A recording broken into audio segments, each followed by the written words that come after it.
Mukhalafatu lil hawadits dan qidam dikatakan bid'ah. Pertanyaannya, sumbernya sebetulnya dari mana yang selama ini sampai ke kami sifat-sifat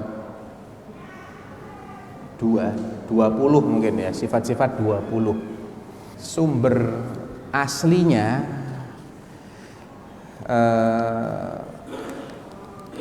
jadi begini, ada namanya akidah Asy'ariyah. Akidah Asy'ariyah itu disandarkan kepada Abul Hasan Al-Asy'ari. Siapakah Abul Hasan Al-Asy'ari? Abul Hasan Al-Asy'ari ini adalah orang yang melewati 3 jenjang dalam hidupnya. Antum tahu Abul Hasan Al-Asy'ari itu dijadikan anak tirinya Abu Ali Al-Jubba'i. Abu Ali Al-Jubba'i adalah dedengkot Mu'tazilah, tokoh Mu'tazilah. Dia menikah dengan ibu kandungnya Abul Hasan. Jadi yang miara Abul Hasan dari kecil ini seorang dedengkot Mu'tazilah. Maka marhalah pertama dari kehidupan Abul Hasan adalah dia terkontaminasi dengan akidah Mu'tazilah. Akidah Mu'tazilah itu dalam bab sifat, dia menafikan sifat-sifat Allah dan hanya menetapkan nama. Jadi nama kosong, nama nggak pakai sifat. Alim bila ilm, sami' bila sama, dan seterusnya tadi. Kemudian dia mulai berinteraksi dengan ahlu sunnah, tapi dia belum benar-benar pindah ke ahlu sunnah. Dia mulai tersadarkan dengan bid'ahnya Mu'tazilah dan dia berusaha untuk membantah Mu'tazilah, tapi tidak menggunakan metodologi ahlu sunnah, tapi menggunakan metodologi ilmu kalam, ya mirip dengan filsafat, sehingga terjadi kontradiksi pada konsep pemikiran Abul Hasan Al-Asy'ari pada periode yang kedua ini. Dan sayangnya ini yang lebih populer, ini yang kemudian dijadikan sebagai akidah yang dianggap representasinya ahlu sunnah wal jamaah, padahal bukan. Karena ada konsep yang sangat mendasar sekali yang membedakan antara ahlu sunnah dengan Asy'ariyah.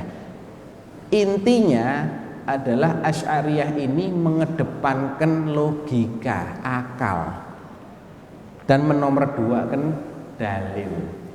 Mereka akan terima dalil kalau mereka bisa cerna dengan akal. Ini masalah utamanya di sini. Kalau nggak bisa, mereka akan mengonsep menurut akal mereka, dan konsep mereka itu jelimet sekali. Mukhalafatul lil hawadits itu antum tanyakan kepada orang yang mengajarkan ini, antum akan bingung dengan penjelasannya. Rumit sekali, sulit difahami. Karena emang bukan dari sunnah, bukan dari Quran, dari filsafat itu dikembangkan, ya. Dan sayangnya ini yang dijadikan sebagai akidah resmi di banyak negeri-negeri berpenduduk mayoritas Muslim, termasuk di Indonesia. Saya dulu waktu SD juga belajarnya ini. Tapi setelah saya belajar akidah Ahlus Sunnah wal Jamaah yang sebenarnya, alias akidah salaf, baru ketahuan, wah ternyata banyak errornya juga ini konsep ini. Kenapa cuma 20 sifatnya? Sifat Allah banyak. Setiap nama mengandung sifat. Kok cuma 20 yang diterima? Yang lain-lain bagaimana? Dan kenapa kok yang ini diterima sebagai sifat? Misalnya apa? Wujud, al-qidam, al-baqa, al-mukhalafah lil hawadits, qiyamuhu binafsihi. Apalagi? Hah? Wahdaniyah, terus? Iradah, kudrah, dan lain-lain. Tayyib, sudah semuanya aja kita tetapkan sifat-sifatnya. Kenapa pilih-pilih?